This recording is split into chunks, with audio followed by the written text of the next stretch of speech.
নমস্কার, কেমন আছো সবাই? আমি সঞ্চিতা তোমাদের আবারও আমার আরেকটি ব্লগে স্বাগত জানাই।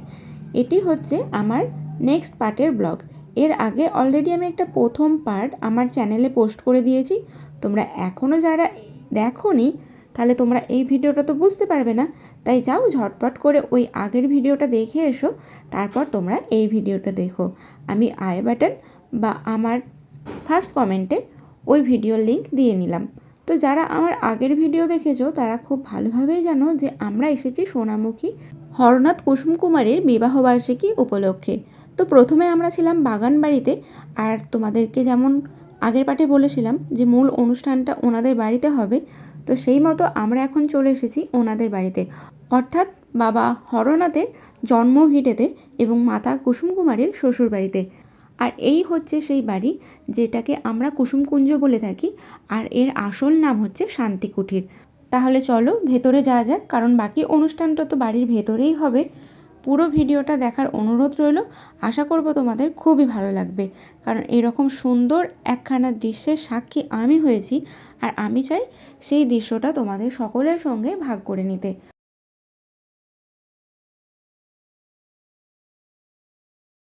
আমরা তো অনেক আগেই চলে এসেছিলাম, তখনও কিন্তু অনেক ভক্তবৃন্দ এসে হাজির হয়নি, শুধুমাত্র দুর্গাপুরের মানুষেরা এসেছিলেন।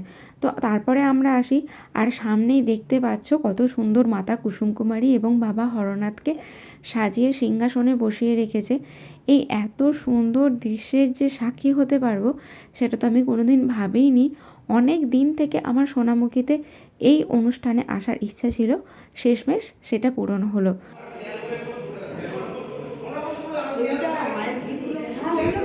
এই যে দেখছি মায়ের কত গিফট করেছে দেখ, মা বাবার কত গিফট করেছে দেখ। মূল অনুষ্ঠান শুরু হওয়ার অনেক আগেই যেহেতু আমরা চলে এসেছিলাম, তাই আমরা পুরো বাড়িটা ঘুরে দেখছিলাম। আর এটা হলো বাবা হরনাথ এবং কুসুম কুমারীর বেডরুম। জন্মাইলেই মরিতে হবে, অমরকে কথা রবে, সেটা তো জানা কথা আমাদের। জন্ম যখন নিয়েছি মরতে তো হবেই, মৃত্যু অনিবার্য। বাবা এবং মা অনেক বছর আগেই মারা গেছেন, তবে ওনাদের কিন্তু নিত্য সেবা হয়ে থাকে। যেমন তোমরা এই ঘরে দেখতেই পেলে রূপোর সিংহাসনে মায়ের এবং বাবার ছবি সুন্দর করে সাজিয়ে রেখেছে। তো যেহেতু আমরা আগে চলে এসেছিলাম, তাই আমরা পুরো বাড়িটা ঘুরে দেখছিলাম। বাড়িটা অনেকই পুরনো, তবে এই বেশ কয়েক মাস ধরে এখানে নতুন করে কাজ চলছে, রেনোভেশন করা হচ্ছে। পিছনটাতে সুন্দর করে একটা বাগান বানিয়েছে। এই বাগানে অনেক রকমের ফুল ছিল, আর দারুণ সুন্দর কিন্তু লাইটের কাজও করা হচ্ছে। মানে এই আধুনিকতার ছোঁয়া একটু ছাপ ফেলছে বলে দেখা যাচ্ছে। দেখতেই পাচ্ছ তোমরা, খুব সুন্দর একটা বাগান, যেটা এই হরনাথের বংশধরই নিজের হাতে তৈরি করেছে। এখনও যারা যারা আর কি জীবিত আছে, বংশ পরম্পরায় চলে যাচ্ছে, যেমন এই মানুষটি, ইনি ওই দুর্গাপুর থেকে এসেছেন। এখন ওনারা দুর্গাপুরে থাকেন, মানে হরনাথের নাতবউ তিনি শুধু এখানে থাকেন, তারপর বাকি যারা থাকে তারা সবাই কিন্তু এখন দুর্গাপুরে থাকে। তো নতুন করে বাড়িটি আবার কাজ শুরু করেছে, মানে একটু ভালো করে বাড়িটাকে সংরক্ষিত করার চেষ্টা করছে, যতদিন আর কি এই স্মৃতিগুলো ধরে রাখা যায়। কারণ দিনের পর দিন তো ভক্ত সংখ্যা বাড়ছে, আর যেহেতু ভক্ত সংখ্যা বাড়ছে, ভক্তদের কিন্তু এই বাড়ি ঘুরতে আসার প্রবল ইচ্ছা বাড়ছে। তো ঘোরাফেরা করতে করতেই দেখি সব ভক্তবৃন্দরা চলে এসেছে, আর কিছুক্ষণের মধ্যেই আমাদের মূল অনুষ্ঠান শুরু হয়ে যাবে। তাহলে চলো মূল অনুষ্ঠানের দিকে যাওয়া যাক।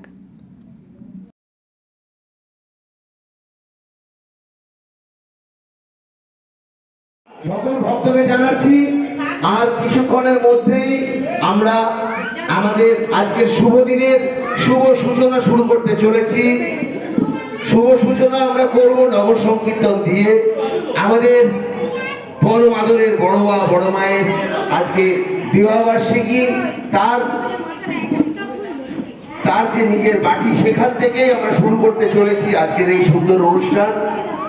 এখনো যারা এসে পৌঁছেননি, আমি সকল ভক্তবৃন্দকে জানাবো আপনারা জয় জয়।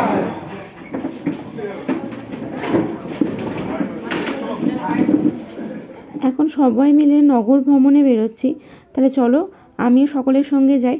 খুব সুন্দর গান বাজনা হয়, সেই সুন্দর সুন্দর গানগুলো কিন্তু তোমাদের সঙ্গে শেয়ার করে নেব। দেখবে এই গানের তালে তালে কিন্তু তোমাদেরও নাচতে ইচ্ছা করবে।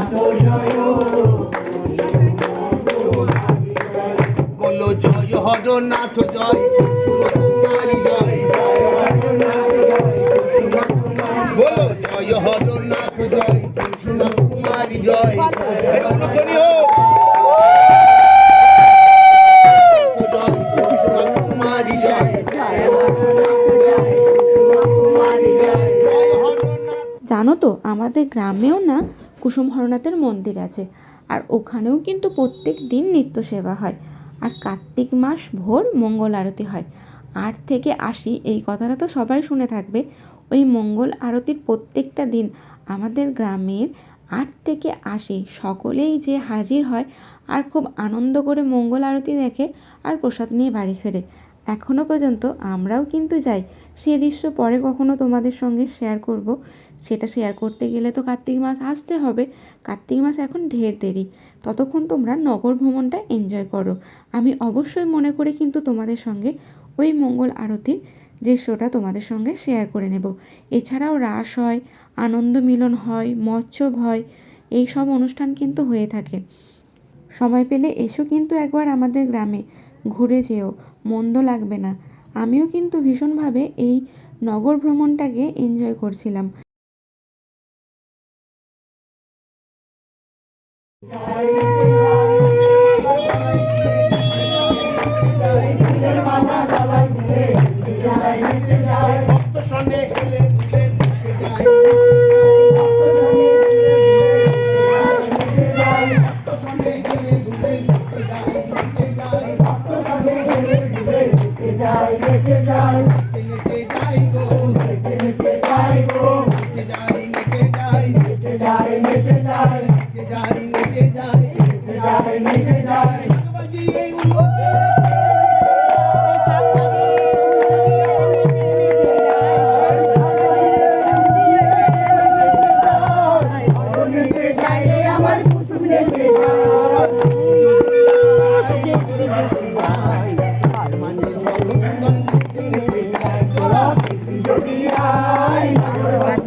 এই যে এই হচ্ছে হরনাথ কুসুম কুমারীর আদি মন্দির। আমি তো প্রথমে ভেবেছিলাম সামনের এই মন্দিরটা, তবে পরে জানতে পারি সামনেরটা নয়, পিছনের যে ওই সাদা মন্দিরটা দেখা যাচ্ছে ওটা হরনাথ কুসুম কুমারীর আদি মন্দির। ওখানে এখনও কিন্তু বাবা হরনাথ এবং মাতা কুসুম কুমারীর একটা ওই কি বলে ওটাকে কাঁসা বা পিতল, হ্যাঁ মনে হয় কাঁসার এখনও মূর্তিগুলো স্থাপন করা আছে। আমি ঢুকেছিলাম কিন্তু সেই সময় ভিডিও করতে ভুলে গেছি, শুধু একটা ছবি তুলেছিলাম। এই দেখো এইটা হচ্ছে ওনাদের আদি মূর্তি, যেটা একদম প্রথম থেকে এখানে প্রতিষ্ঠা করা আছে। তো নগর ভ্রমণ শেষ, এখন সবাই ঘরে ফিরেছি।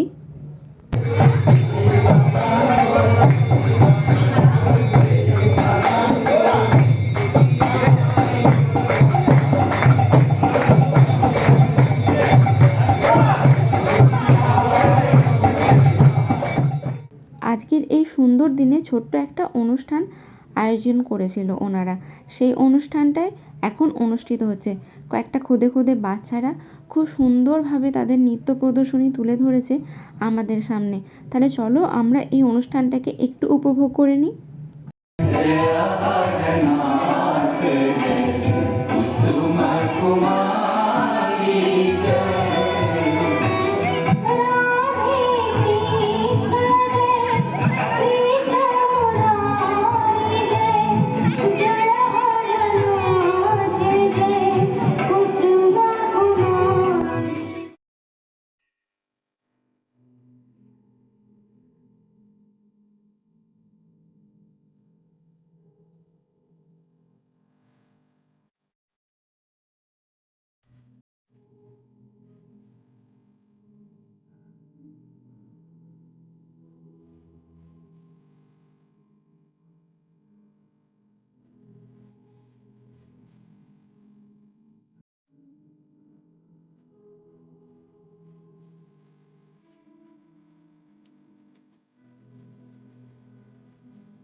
বাচ্চাদের অনুষ্ঠান শেষ হওয়ার পর যারা বয়োজ্যেষ্ঠ ছিলেন তারা একটু ভগবানের উদ্দেশ্যে তাদের লেখা গানগুলো গাইছিলেন। এভাবে অনুষ্ঠানটা সুন্দরভাবে চলছিল। তা করতে করতেই পুজোও শুরু হলো।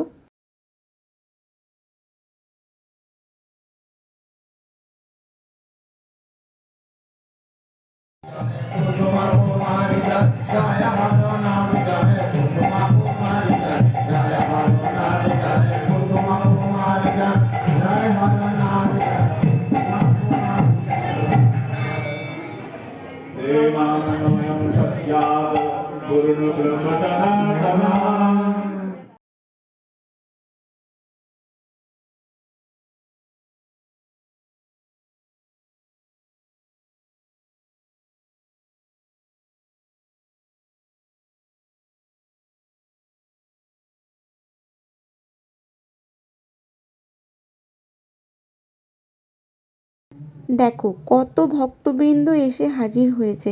শুধু পুজো হয়েই শেষ না, আজকে কিন্তু এই ভক্তদের জন্য বাবার বিবাহবার্ষিকী উপলক্ষে খাওয়া দাওয়ার আয়োজনও করা হয়েছে। এরকম সুন্দর একটা দিনের সাক্ষী হতে পেরে নিজের খুবই ভালো লাগছিল। এখানে এসে এত বয়োজ্যেষ্ঠদের মাঝে থেকেও আমার কিন্তু একদমই বিরক্তি অনুভব হয়নি। আমি এই অনুষ্ঠানটা খুব সুন্দরভাবে উপভোগ করেছি আর যতক্ষণ থেকেছি ভীষণই ভালো লেগেছিল।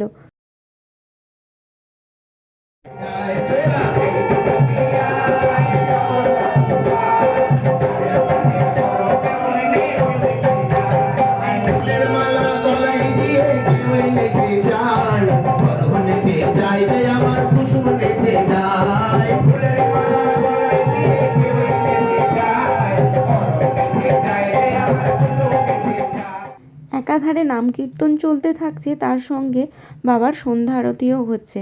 পুজোর নিয়ম কিন্তু এখানে এটাই। আর জানো তো বাবার নিত্য সেবা যে হয় না, বাবাকে বাসি জামা কাপড় ছাড়িয়ে পরিষ্কার জামা কাপড় পরানো হয়, মুখ মোছানো হয়, নিত্যদিনের 3 বেলা খাবার দেওয়া হয়। এভাবে কিন্তু বাবার সেবা করা হয়। আর এদিকে দেখো সন্ধ্যা আরতি শেষ, এখন সবাই কিন্তু আগুনের তাত নিতে যাচ্ছে। পুজো শেষ হয়ে গেছে, প্রসাদও খেয়ে নিয়েছি। রাতও কিন্তু অনেকটা বেড়েছে। চলো তাহলে এবার খাওয়া দাওয়া করে নিই। খাওয়া দাওয়া করেই আর দেরি করব না, বেরিয়ে যাব। তাহলে বন্ধুরা, আজকের ভিডিওটা এখান পর্যন্তই রইল। দেখা হবে পরবর্তী কোনো ভিডিওতে। ততক্ষণ ভালো থেকো, সুস্থ থেকো। আর আজকের এই সুন্দর ব্লগটি তোমাদের কেমন লেগেছে, কোনো ভুল ত্রুটি আছে কিনা অবশ্যই কিন্তু কমেন্ট